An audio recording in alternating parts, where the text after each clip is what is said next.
Jesteśmy teraz pod Mińskiem, na stacji kolejowej o wdzięcznej nazwie Białoruś. Pomimo, że samo miasteczko nazywa się Zasław. I skąd ta nazwa Białoruś? Otóż w czasach II Rzeczypospolitej to była pierwsza stacja, ale po sowieckiej stronie granicy. Stąd też Związek Sowiecki chciał podkreślić, że podróżni właśnie wjechali na Białoruś z tej złej burżuazyjnej Polski. Natomiast w okolicach Mińska są również inne miasteczka związane z pograniczem. No, chyba najsłynniejszym z nich jest Raków.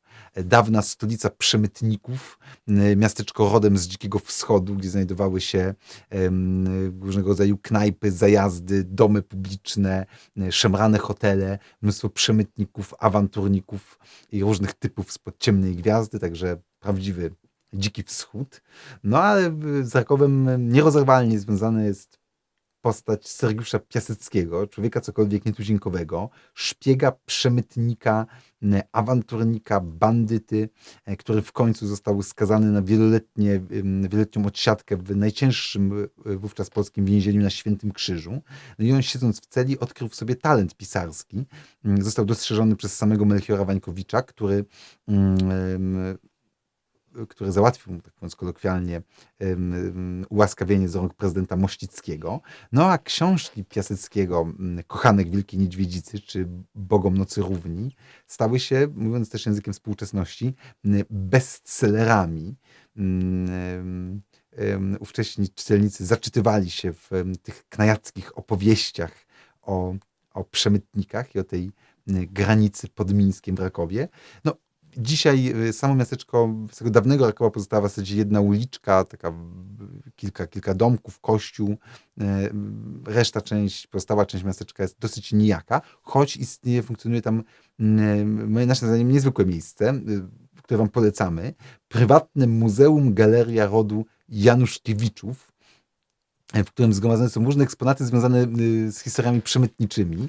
Jest również taki kącik stylizowany na taką knajpę przemytniczą, gdzie myślę można skosztować różnych ciekawych rzeczy, no ale przede wszystkim sam Januszkiewicz, czyli gospodarz, potrafi godzinami opowiadać o historiach związanych i z Piaseckim, i z granicą, także świetne miejsce. No właśnie, bo co ciekawe, sama postać Piaseckiego dzisiaj inspiruje białoruskich twórców, białoruskich ludzi kultury.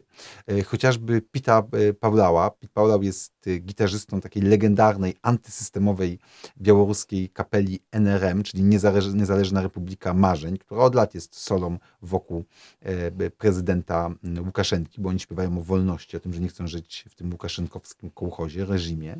No i jednym z najnowszych właśnie projektów artystycznych Pita jest album inspirowany Kochankiem Wielkiej Niedźwiedzicy.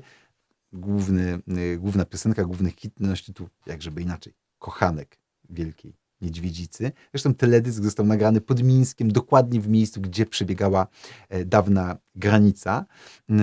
Sam Piasecki też dzisiaj jest postrzegany na Białorusi często jako pisarz taki właśnie białoruski, białorusko-polski, właśnie człowiek pogranicza.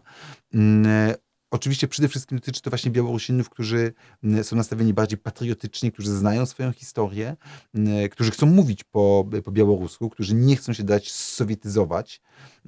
Także naszym zdaniem to jest też świetne, że właśnie taka postać jak Piasecki łączy nasze narody w tradycji tej wielokulturowej Rzeczypospolitej i polskiej, i białoruskiej. Także jeżeli będziecie pod Mińskiem, wybierzcie się do Rakowa, ale też posłuchajcie muzyki Pita Paulała, Kochanka Wielkiej Niedźwiedzicy. Przeniesiemy się teraz w trochę bardziej mroczną część historii, mianowicie do dworku Feliksa Dzierżyńskiego, który również znajduje się na pograniczu i mieliśmy okazję się tam udać. Feliks Dzierżyński miał 2 braci, jeden współpracował z AK, za co razem z małżonką zostali rozstrzelani, i drugi również został rozstrzelany niestety przez Niemców, był lekarzem, pracował w Łodzi i spoczywa tutaj również pod Łodzią. Jak widać, Feliks nie wrodził się w swoich braci, jest jednym z największych morderców, jakiego widziała historia. Natomiast ten ich dworek również został spalony przez Niemców. Co ciekawe, Łukaszenka poprosił o odbudowanie tej całej posiadłości i w tym momencie jest tam swego jego rodzaju mauzoleum, odbudowany dom z różnymi pamiątkami, zdjęciami i innymi artefaktami należącymi do Feliksa, jak i również pomnikiem przed tym samym domem. Również w tym samym miejscu, przed tym budynkiem, składają przysięgę funkcjonariusze KGB co roku. Przenosząc się na trochę inne tereny, mianowicie na łąki Białorusi, możemy również natrafić na ruiny garnizonu Korpusu Ochrony Pogranicza w Ludwikowie. Jest to jedyny budynek tak naprawdę, który przetrwał, to dosyć takie kolokwialne słowo w tym wypadku, ponieważ stoi tam tak naprawdę kilka ścian, ale jedyny budynek, którego ruiny w ogóle jeszcze istnieją. I to, kiedy polscy pogranicznicy jeszcze tam przebywali, pamiętają nawet najstarsze osoby w tym regionie, także to również jest bardzo, bardzo interesujące miejsce do odwiedzenia. No a tak na koniec, przechodząc już do takich najmilszych tematów, to oczywiście w okolicy Mińska znajdują się dwa przepiękne zamki związane również z historią Polski. Zamek w Mirze, gdzie pochowany jest też ojciec Ignacego Domejki, wybitnego badacza Chile, i pałac w Nieświeżu, który jest rodową siedzibą Radziwiłłów. Oba miejsca są naprawdę przepięknie odrestaurowane, także bardzo zachęcamy do ich odwiedzenia, kiedy będziecie mieli okazję być w okolicach Mińska. A jeszcze tylko dodam, że tą granicą pod Mińskiem od lat zajmuje się historyk, dr Ichar Melnikał, który zna dosłownie każdy zakamarek tej dawnej granicy pod Mińskiem. Także gdybyście kiedyś tam się wybierali, to też sięgnijcie do jego książek, bo z nich można się mnóstwo rzeczy dowiedzieć. On nas też po tej granicy oprowadzał. Także Ichar, dziękujemy, jesteś genialnym przewodnikiem.